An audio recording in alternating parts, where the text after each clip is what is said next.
Yeah, absolutely. Go for it.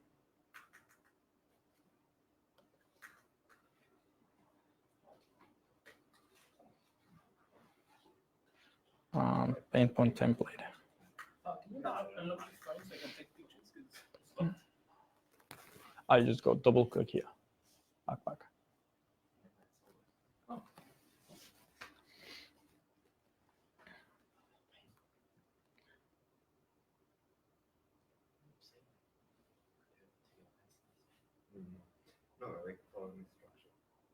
So you can see that there is always like, a call to audience here, like whether that's based on location or based on interest or based on, like it can be, hey, dog lovers, hey, Sydney-siders, or, it really depends. Do you find that those like call outs kind of match like your audience quite prescriptively? Like for me, like say I have an audience that would have like first home buyers, would you be like, hey, first home buyers? Yeah. Like do you find it matches like the audience that you put in Facebook in terms of? It can be an in between the call to audience and the hook. Hey, attention, Sydney. Are you thinking to buy your first home? Like that first hook is the one that is going to, like between those two is going to be the one that tells your audience if that's for them or not. Yeah. So yeah, there is a bunch of different templates and examples there, but I'm going to keep going here. Like basically what is super important is the copywriting. I'm not an expert in copywriting, but I'm trying to, because I fully see how using like the wording, it can make a massive difference. So there is this book I started reading.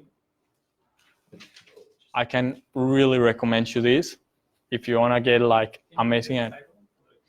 What's that? Can you repeat the title of the book? Oh, so it's the Adweek Copywriting Handbook by this guy called Joseph Sugarman. So yeah, if you want to get good at copywriting and understand like what sort of wording use in the description and titles, that's the go-to. Could you explain what copywriting is? Well, my understanding of copywriting is basically the words that you use to attract your audience. Okay. So I don't know if there is probably better description if anyone can give it. What you're saying is the person that does the ad don't always know what terms to use to attract the person better. So now we've got like, you've got the Facebook ad person and you've got the copywriter, so they work together. But then the copywriter, his first question is, who is your customer target? What is your offer? What is the pain point? So if you can become your own copywriter, then it's you understand better your customer to begin with, so it's easier. But you have a lot of copywriter out there that really helps you get the word. Yeah, and a good copywriter makes a massive difference in the way like your ads work. That's for sure. So, being that said, I go to, let's say, BuzzFeed, which like they're all about like the new thing or the how-to or the like what is buzzing right now out there, and I understand how do they come up with their headlines and what is their advertising look like. Not only from BuzzFeed, but I've noticed that few different other companies are doing the same, which is they're breaking down the screen in halves. Apparently that triggers something in our brain that makes us stop. Yeah. So not only, again, BuzzFeed, but you can see it in Wix is doing the same. WordPress in their own way, Shopify, and these are people that are spending millions in advertising. Another little thing that I've noticed is that not only in Facebook advertising, but in design in general, there is a lot of overlapping. and that apparently like catches people attention, because ultimately your Facebook, not your copy, but your creative is the one that is going to make somebody either stop or just keep scrolling before they even read, you know. So yeah, it's important to get clever at that. So I list a couple of, or to be more precise, 10 different common mistakes that we're all doing when it comes to Facebook advertising. That is, one is turning a campaign too quickly, just going, setting it up, and thinking, holy shit, it's not bringing me results within the first week or the first 2 weeks, better shut it off. So it's just a matter of like going and testing different stuff out until it starts working. Now, from there, the second mistake is not setting a budget, because if you don't have clear, like, all right, for the first 3 months, I'm going to every single month put either 500 or 10 grand into my advertising, no matter the result, like despite the result, then, you know, like our monkey mind start playing those games if we don't get the results straight away. So we'll end up turning it off. Set it and forget it, big mistake. You know, like we all gotta be testing different stuff. All right, we figure out that out of the 10 or 5 different audiences that we're testing, B worked the best, then we go into putting more money into B, and then from there we just test different ad copies, or, you know, like different creatives, or whatever it is that you want to test. For us, so we run our own brand. We have limited budget. What will be the lengths of a campaign that we need to run it for, and what budget should we be looking at? Or what are you doing for mastery of English, for instance? Usually in the industry is said that it's 3 months. 3 months. Yeah, to get clarity on if it's working or not. That's a lot of money. But it really depends, because you can play around like with 5 or 10 different ads where you place only $1 a day. Now, $1 a day has its benefits, which it does not, because it's not reaching as many people, but we are forcing Facebook to play with the algorithms to put that advertising in front of the right people at the right time. You know what I mean?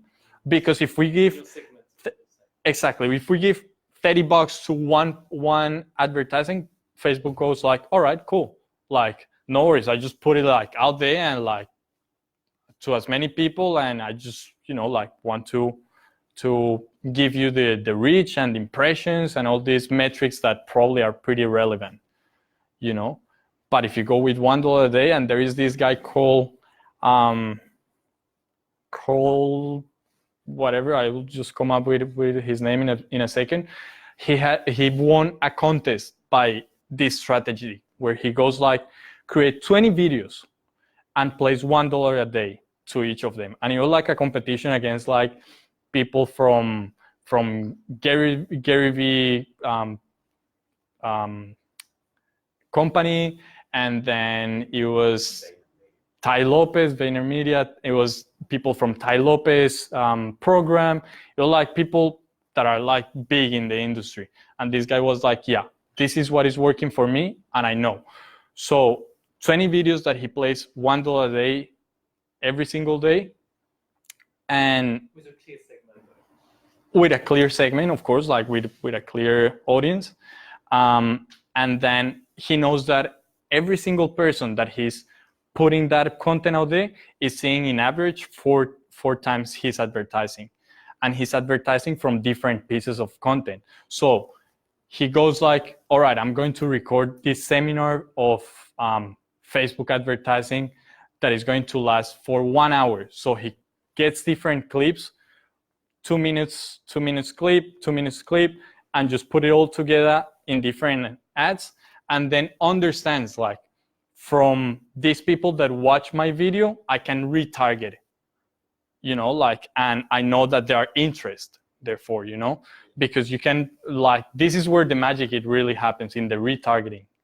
You know, and you can retarget people that have watched 20%, 50 or 75% of your video, and so you can see what's the level of compromise or the level of interest that audience has over your content. Yes. Do you want to share your experience on setting a budget? I just like, I wouldn't say it wasn't experience in not setting a budget. I was just experimenting with one type of ad, which was sign up on Messenger. They're making a chatbot, a lead gen chatbot set up. And I had like a video of a mock-up, pretty shitty copy. Yeah, so I tried like a video and like sign up on Messenger, and like no one was biting. So after having like a budget of $20, it was like $10 per conversation. Yeah. Your budget was for a month or? Oh no, so then the one that I had ongoing for a month, I just let it run for like $10 a day. Yeah, for a month.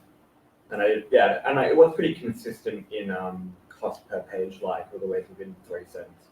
So it was like 58 to 61 cents per page, like over a month.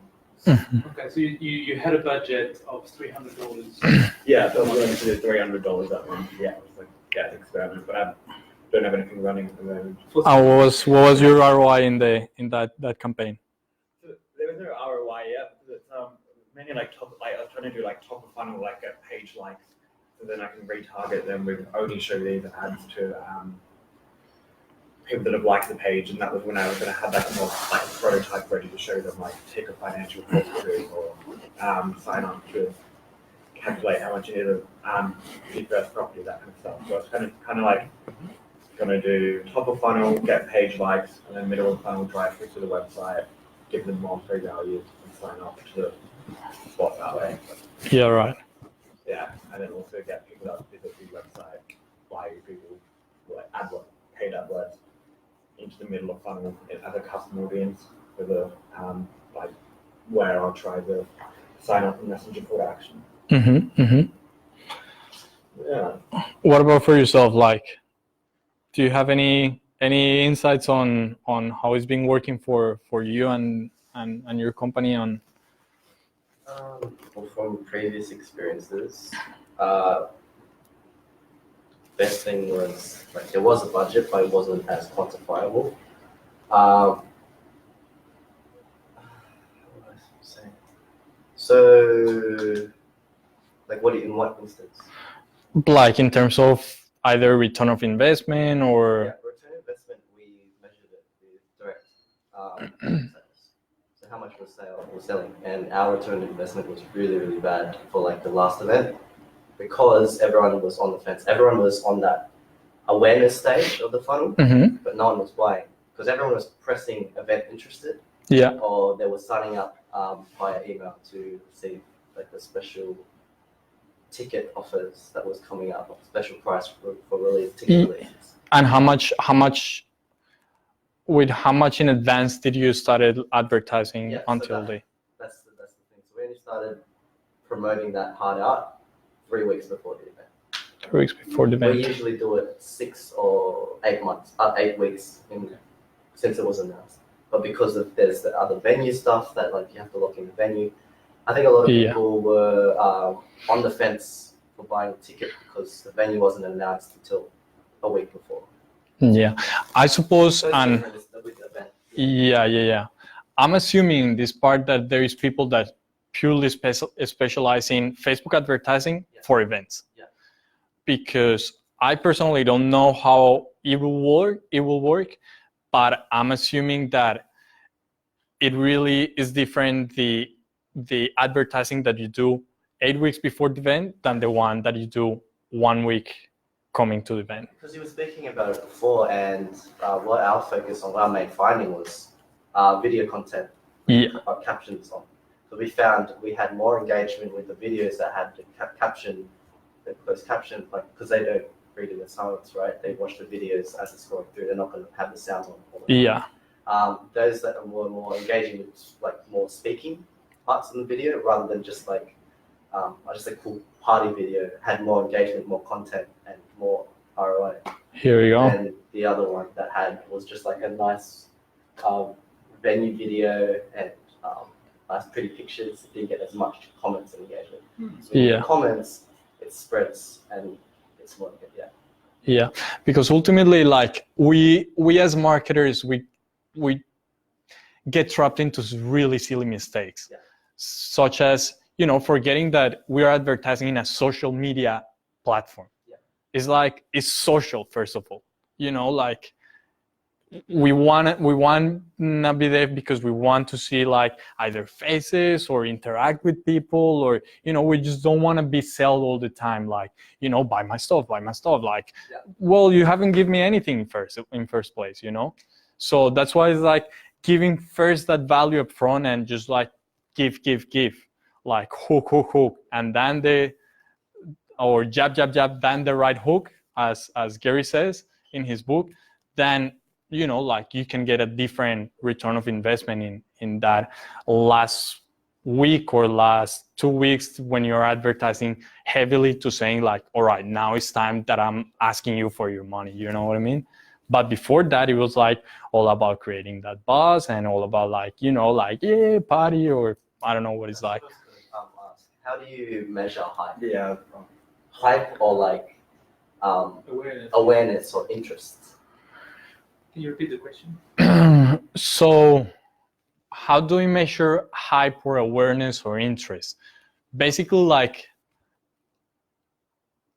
I'm assuming here like is like likes and comments and the number of shares will give you a kind of like an idea. Especially I will say shares.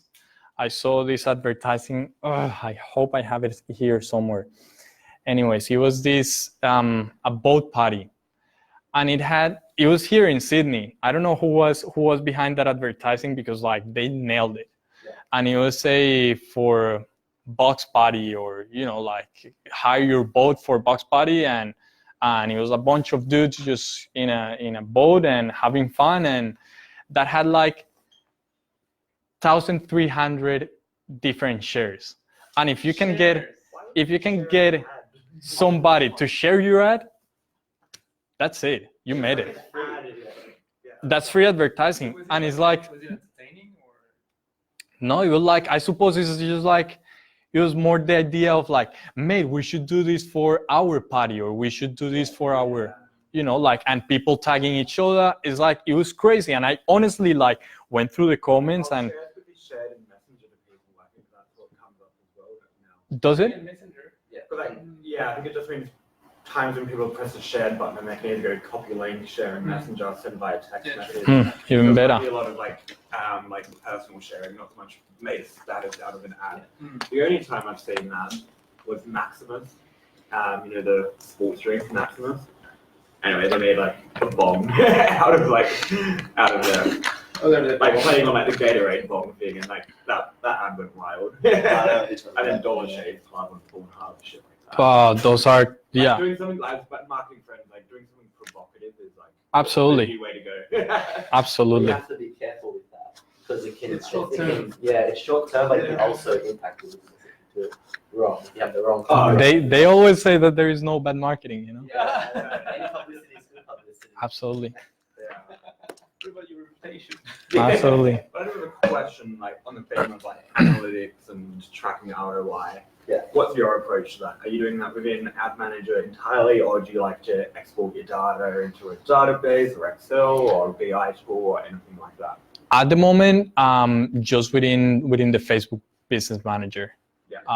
Yeah. Because there you can like see a bunch of like what is relevant to you. So if for you is like click-through rate is important, then like you have it there as it will show you the click-through rate column. If it's not, then you don't look at it. It's quite messy though. It's messy. It's messy. Yeah. But what about like now you're going the agency approach? What about client reporting? Are you going to think about different like visual ways of showing analytics for you? But is client reporting going to be part of your offering? Yeah. so can you ask that again? So, as part of you starting a social media agency, Yeah. is part of your offering going to be like ongoing account management where you will offer reporting on the I ultimately, Success. of course, I ultimately wanna, like you wanna give them results, Yeah. and this is like a results-based agency because Yeah, like so how do you if communicate your results? exactly. Like at the beginning, of course, I gotta say like the expectations very clear because otherwise, and I had even Maher telling me like after a couple of days that we went live, how are the results now? I'm like, mate, like we talk about 3 months. Yeah. Yeah. So like I understand that of course like you want to see results like if people are clicking or not, but it's like don't get distracted by that. Because like if you don't get like the likes that you wanted or you don't get like the shares or the click-through rate, then oh no, this is not working, let's shut it down. Maybe a quarterly report would work well instead of a monthly report. Yeah. Yeah. Exactly, a But quarterly. one thing I want to create, and I want to get your opinion on, actually two-sided thing. I want to make it like business intelligence dashboard, like connect to like the Facebook API, the Google AdWords API, so you can get all of it in like a nice dashboard. Then another idea I had on the weekend, are you familiar with Slack? Yeah. And Slack chatbots? Yeah. Yeah, like some people have semi-done it, but like a chatbot where you can query like business intelligence in like natural language. So like, how is my, like being able to ask things like, how are my Facebook ads performing, or what's my average cost per click-through rate? So automation of the reporting. Yeah. And customize the same time. By making it like self-serve or turning it into a chatbot, pretty much. One thing I don't think it would be too hard even, but yeah, into. And what you want to create in that chatbot? Pardon? What you want to create? What's the aim of that chatbot? Sell to any startup company or whatever that has a marketing data container, data warehouse. So you have an ad, you get them into a chatbot, and you try to sell them there. I'm more talking about as a business, like building a Slack bot that connects to a SQL database or a database with marketing data. Absolutely, like all in for that, like because actually until not long ago we were talking about 9 different touching points with a customer or with a prospect before they get into buying. Like all that 9 touching points is like decision or like middle of funnel, that is the interest and their consideration, right? Now it's going more towards 15, and who knows, in a couple of years is like 20 something. So which means like we gotta be approaching them from different angles. One of them is chatbots. Now when it comes to chatbot, is the same basically idea or concept, that is like, what are you trying to do with the chatbot? Okay, you have them engaged and like the open rate is extremely high compared to email marketing or like anything else like in chatbots, and specifically, well, I'm talking about the messenger, Facebook Messenger, super high, but as well the closing and the unsubscribe rate is super high as well, because you don't want to get somebody selling you, which means you want to have somebody giving you value. Yeah. Also, as soon as like half-baked chatbots, as soon as the conversation goes a bit like astray or like not very seamless, people just like switch off straight away. Chatbot. And they sign up. Yeah. Like as soon as like a message appears, like yeah. And you can't get them anymore. Like what do you mean? How do you Is it because they close the chat box, or because they sign out, they unsubscribe? Oh no, I was just saying like if you have like a shitty experience with a chatbot, I would like unsubscribe. You would straight unsubscribe, away. Yeah. Can I show you? 5 more minutes. Yeah. And then we're done. Absolutely. There is a couple of people here that they just go wild. Rob. I'll talk to you about something similar. Yeah, like that's something that's quite easy done. Like a Microsoft database, and then you use a chatbot to like query the database.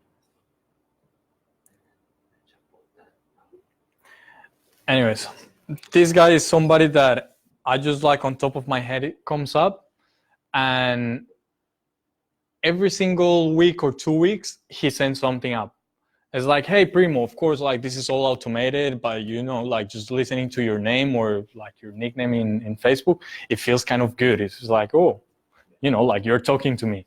And then it's like, mate, I got this, you know, like PDF of like the ways you can improve, because he knows that I'm interested on Facebook ads, so that you can improve in your Facebook ads. Or I have like this live coming where we're going to talk about this or that. It's like, it's just giving me value up front.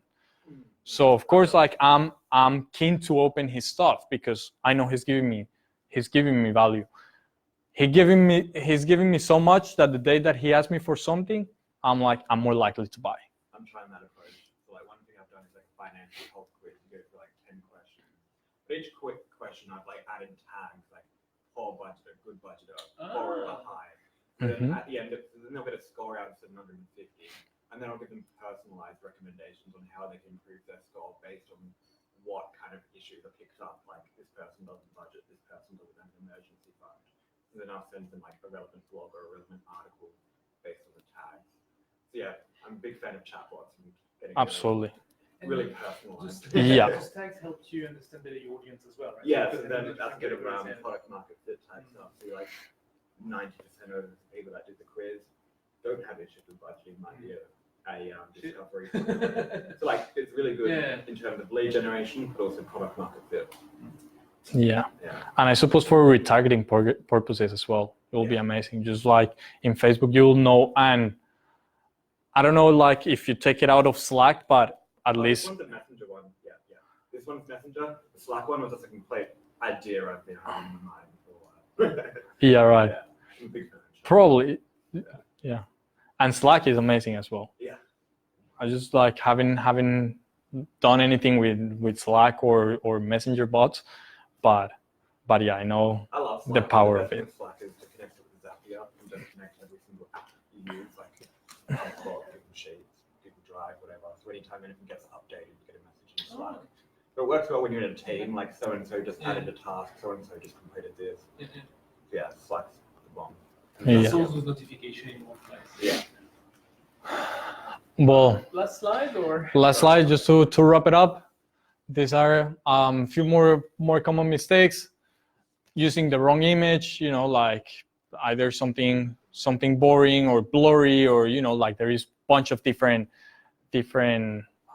mistakes that we can be doing when it comes to the wrong image. Not knowing your ideal customer. Of course, let's say digital marketer is like big advocate of this. Like just create your customer avatar as detailed as possible, because I didn't understand how the importance of like knowing what do they have for breakfast, where do they go in their lunchtime, like all those little details. Like if you can describe it, then Facebook will have the answer for it, and like, oh yes, you can tag it for this interest, or they like dogs over, you know, like cats or whatever. Like you can imagine, there is an answer for it in Facebook So we call audience. it our persona, right? The persona as well. It takes a while to get your persona down to the right level of details to be able to add to them. Yeah. Facebook ad I saw the other day was like screw buyer personas. Buyer tribes are the new thing, like describing a group of It people. would try, yeah. Mhm. But that was really And there is not only one for your business. That's it. You can create like as many, and it's for the exact same product or service, but there is a few different ones. Not treating your ads as a business. Like this is where the money's at right now. So if you can master this Facebook ad stuff, then you know, like we're talking about good money here. Measuring the wrong KPIs, again, like probably likes or you know, click-through rates, or probably that's not necessarily relevant for your